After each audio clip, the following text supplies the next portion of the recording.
Olá, nesse vídeo a gente vai falar um pouco sobre as diferenças entre as correntes de marchas, as correntes indexadas no sistema de 6, 7, 8, 9, 11 velocidades e assim por diante. O que difere uma corrente da outra, para quando você for comprar uma corrente você saber o que vai realmente pegar.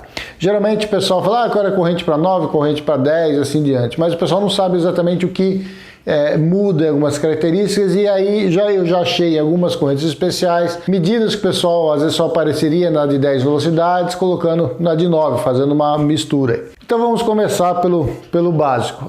O que difere a corrente de 6 para de 9 ou para de 10 e tudo mais, é a bitola, que a gente chama de bitola, que é a largura da corrente.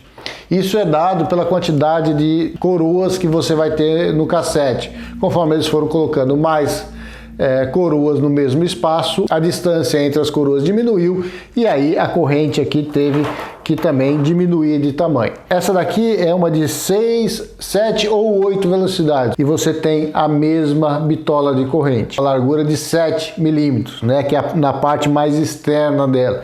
Se você olhar do lado, você vai ver que a plaquinha que da parte larga, né, a parte externa da corrente, aqui vai dar 7 milímetros, onde tem uma curvinha, né, de trás.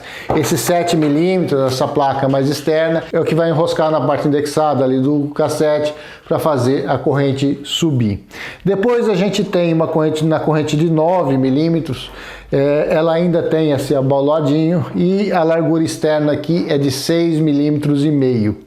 Na de 10 você já começa a ter uma corrente mais reta e aqui a espessura dela é de 6 milímetros. Na de 11 isso baixa para 5,5 e na de 12 para 5,3. Ainda continuando na medida, as medidas do elo entre um eixo e outro aqui são iguais, tem meia polegada cada uma, tá? Isso não muda nas correntes para qualquer tamanho, que é onde tem os dentes ali, é o espaço que você precisa. Na parte interna vai diminuindo também. O mínimo que a corrente tem que ter é 2 milímetros, que é da espessura do pé de vela, né, da largura ali dos dentes do pé de vela ou do cassete. Mas na de 6 velocidades você tem essa largura mínima em torno de 2 milímetros e meio.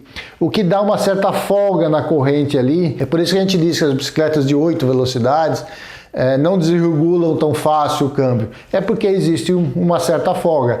Ela vai cambiar mais devagar porque tem essa folga, mas ao mesmo tempo desregular, se o cabo dá uma mexidinha ou outra, ainda consegue pegar e virar o câmbio.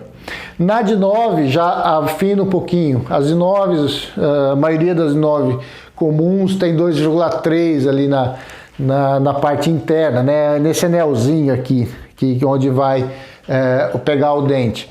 Na de 10 isso já baixa para 2,1, que seria praticamente o mínimo que tem que ter, porque a espessura é 2, tem que ter uma folguinha, e aí a corrente fica mais precisa.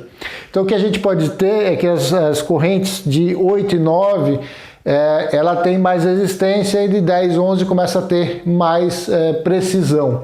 E a resistência muda também, porque você começa a ver em que a corrente de 8 e 9, a ponta do arrebite ali do eixo, ele pega por fora, porque como ela pode ser mais larga, e a parte interna eles fazem uma curvinha, né, na estamparia ali da corrente faz uma curvinha, que é para proteger aonde vai o arrebite. Então quando a corrente só pega na parte mais larga, o arrebite fica protegido. Se você deixar pegar o arrebite, começa a pegar ali e não vai funcionar legal. Então na de 7 e 9, você observa que o arrebite ainda sai um pouquinho para fora e com isso ele dá uma resistência maior. Outra coisa de resistência é que na de 7, 8, né, 6, 7, 8 e 9, você tem a espessura das placas em torno de 1 milímetro. Na de 10 essa espessura já cai para 0,9.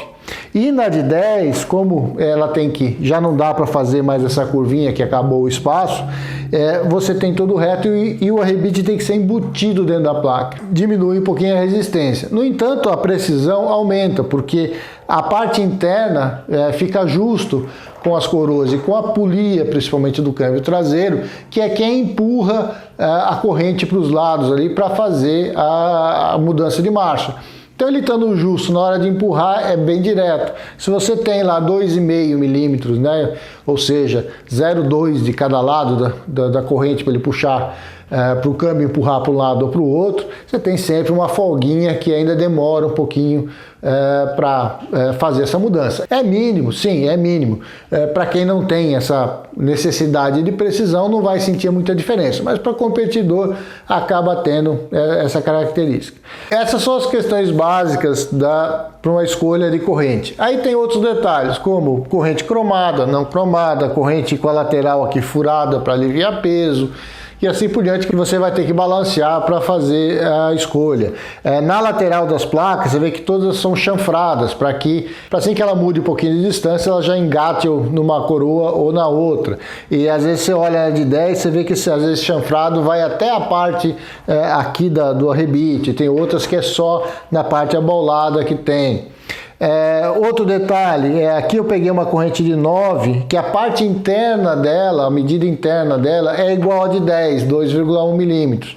Então já tem uma corrente de 9 que ele fez o abaulado externo aqui para dar a espessura dela de 6,5, mas na parte interna ela desce para 2,1 e não 2,3 como eu já vi em outras. E com isso fica uma corrente de 9 mais precisa.